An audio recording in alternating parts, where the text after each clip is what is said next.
Hello, this is the first part of the chapter 5.5, and I will remind you gently the properties of imaginary numbers and also introduce the properties of imaginary factors.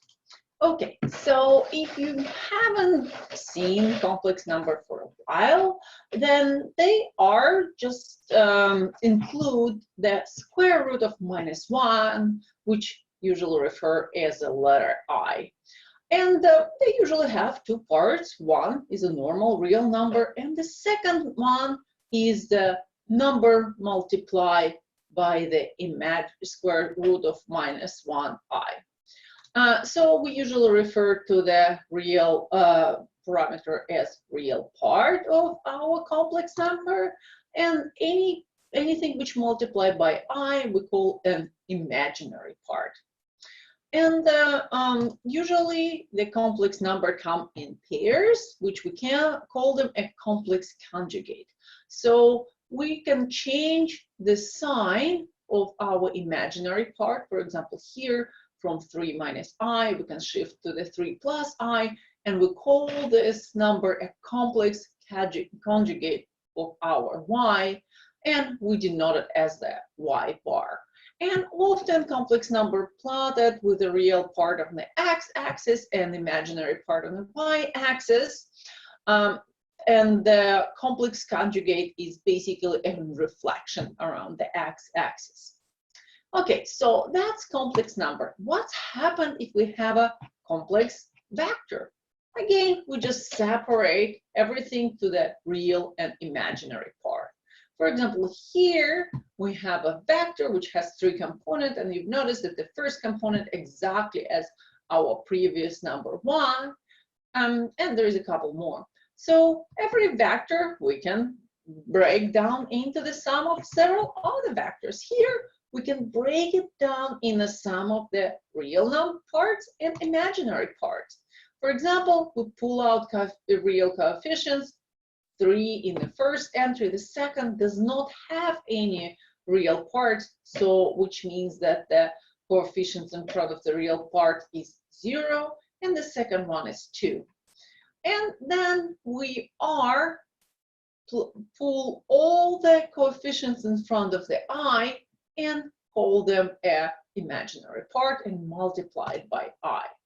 So the first vector will be our real part. So again, both real and imaginary parts are vector now.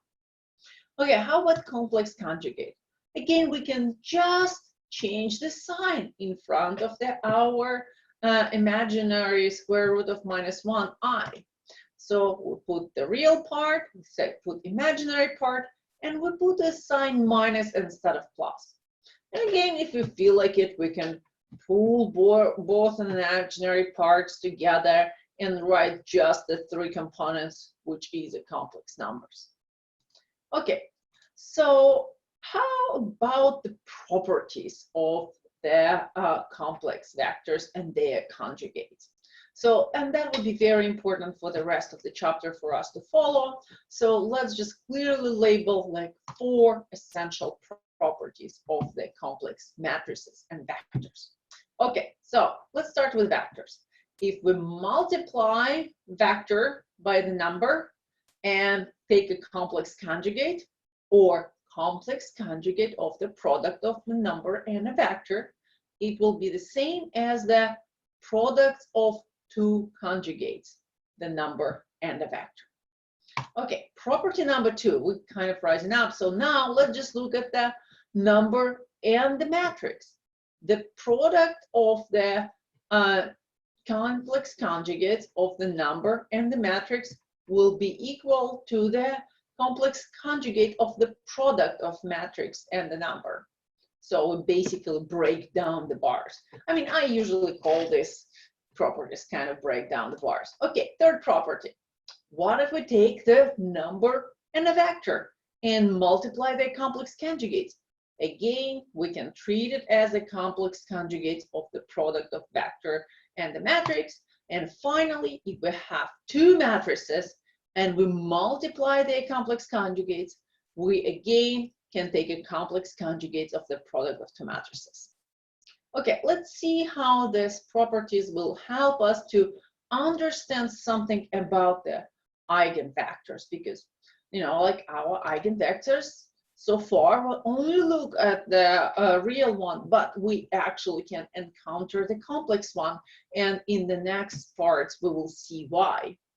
Okay, let's say A is a real n by n matrix, and it has a complex eigenvalue.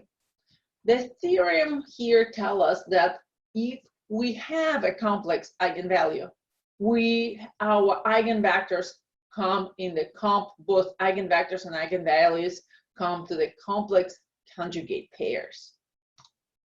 Okay, let's do some brief proof. Let's assume that our matrix A has a complex eigenvalue x, eigenvector x, and the corresponding to eigenvalue lambda. So let's write down matrix A, product of our matrix A, by complex conjugate of our vector x, or we'll write it down as x bar. Okay, so keep in mind that our matrix A is real. So we can easily take some complex conjugate it is. The imaginary part is 0, so why don't take a complex conjugate? Nothing will change here. So then we can use the property 3 over there to convert it to the complex conjugate of the products of our matrix A and the vector. Okay, so and now we need to remember that our vector x is actually an eigenvector of our matrix A. So it's actually equal the product of eigenvalue lambda times vector x, and of course we still complex conjugate everything.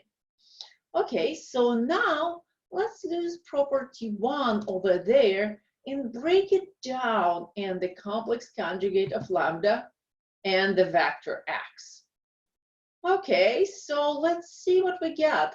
We start with the product of matrix A and complex conjugate vector x, and we end up with a complex conjugate of the lambda by the complex conjugate of x. So it seems like by the definition of eigenvectors that our complex conjugate vector x is also the eigenvectors, and it's correspond to the complex conjugate eigenvalue lambda. So basically, if we have one complex eigenvalue, we should have its complex conjugate as an eigenvalue also. And the same goes for the vectors. Okay, and this is all for this part. And in the next part, we will talk a little bit more about complex eigenvalues and eigenvectors.